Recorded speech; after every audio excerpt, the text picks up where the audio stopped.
जगतसिंहपुर जिला तरड़ा पंचायत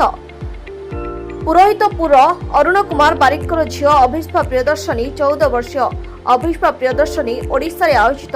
राज्य स्तरीय स्पीड स्केटिंग प्रतियोगिता रे स्वर्ण पदक हासिल करथिले। चेन्नई ठारे speed skating federation of India द्वारा आयोजित जातीय स्तरीय स्केटिंग प्रतियोगिता रे 2टी स्वर्ण पदक और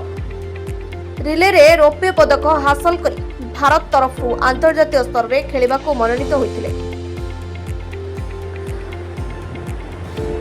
अभिष्पा प्रियदर्शनी वर्तमान अंतर्जातीय स्केटिंग प्रतियोगितार सफलता हासिल करी ओडिशा और भारतर नाम को गौरवान्वित करिसेंती। मे 29 रु 31 तारिख पर्यंत इंडोनेशियार जाकार्ता रे आयोजित 400 मीटर स्पीड स्केटिंग प्रतियोगिता रे अभिष्पा भारत पक्षरु प्रतिनिधित्व करी से ब्रोंज पदक हासिल करिसेंती। आर्थिक दुरावस्था सत्वे निजर निष्ठा और प्रचेष्टा तथा ओडिशार स्केटिंग कोच अजय भूषण साहू एवं देवाशीष सारंक तत्वावधान में से 1 मास धरी भुवनेश्वर में प्रशिक्षण नेबा परे एही प्रतियोगिता रे भाग नै सफलता हासिल करिसेंती। जो मैंने इच्छा है स्पोर्ट्स रे जीवाई स्केटिंग रे फर्स्ट जीवाई तो मुझे पढ़ुली जगतसिंहपुर में रही पढ़ुली बट ये फैसिलिटीज नाला स्केटिंग पे तो मुझे कोरापुट को शिफ्ट हेली आठी माने स्टडीज सांगे आ स्केटिंग भी फैसिलिटीज थिला तो आम जो कोच अंत भीमसेन सिद्धू तांके मत कोचिंग देले तापर धीरे धीरे मो मैच स्टार्ट कली खेलिबा स्टेट लेवल तापर जाइकी नेशनल लेवल तो मु नेशनल और इंटरनेशनल पे मु सब बेले 1 मंथ रही भुवनेश्वर प्रैक्टिस करे आम ये ओडिशार बेस्ट कोच अच्छा माने अजय भूषण साहू आ सी मते बहुत हेल्प करथिले आउ तापर मु इंटरनेशनल ब्रोंज आनली आउ माने बहुत भल लागुचे बे आज्ञा जदि आपण को एबे माने पेरेंट्स कहि पारंती कि नाही माने क्लास 10th हेलानी क्लास 9th हेलानी पाठ ध्यान दियो तो आपण देही परिबे किंतु आपण को स्पोर्ट्स से भी माने ध्यान देबार अछि काइना एटा आपण फिजिकली फिट रहबे आउ माने आपण को कैरियर पे आपण ऑप्शन रखि परिबे। मु हम ओडिशा रे जाइतिले 20 जण आउ इंडिया जाइतिले 100 जण इंडोनेशिया जाकार्ता रे हितला। खेल तो फर्स्ट लगिला चैलेंजिंग माने रेस स्टार्ट जतले होतला आउ बट मु कॉम्पिटिटर्स मानु को सेति ध्यान दोतली हम सीनियर्स जो अछंती तांको एते तांको मैच देखितिलु हमें तो माने हे गला मेडल खुशी तो लागुची काइना फर्स्ट थिला इंटरनेशनल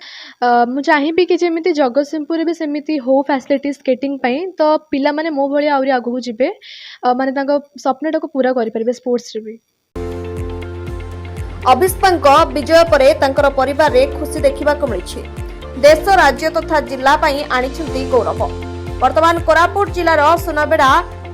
डीएवीपीएस विद्यालयर 10म श्रेणीर छात्री भावे अध्ययन करुछंती। अभिष्पांकर एभली सफलता पई समस्त सहाय्यकारी और क्रीड़ा प्रेमी माने अभिनंदन मध्य जणाइछंती। या सहित तांकर बापा मां और परिवार लोक माने बेस खुशी थिबा देखा दैछि। मु बहुत खुशी अच्छी से जो फास्ट स्केटिंग मुझे पचारि नहीं ग्राउंड को आम से कोच अच्छे सुनाबेड़ार भीमसेन सिद्धू सर आगामी दिन में भी सी तार स्वप्न अच्छी जे एबे तार 16-17 रे मालदीप रे इंटरनेशनल गोटे अच्छी सी तो ये जेहेतु ग्राउंड सुविधा ना हाल मैनेजमेंट से जो शिफ्ट है पाठ पढ़िया से स्कूलिंग सब भल फैसिलिटीज अच्छी तो से पाठ पढ़ी से मुझे नहीं गली कहीं तार बहुत दिन स्वप्न पूरण होती आमर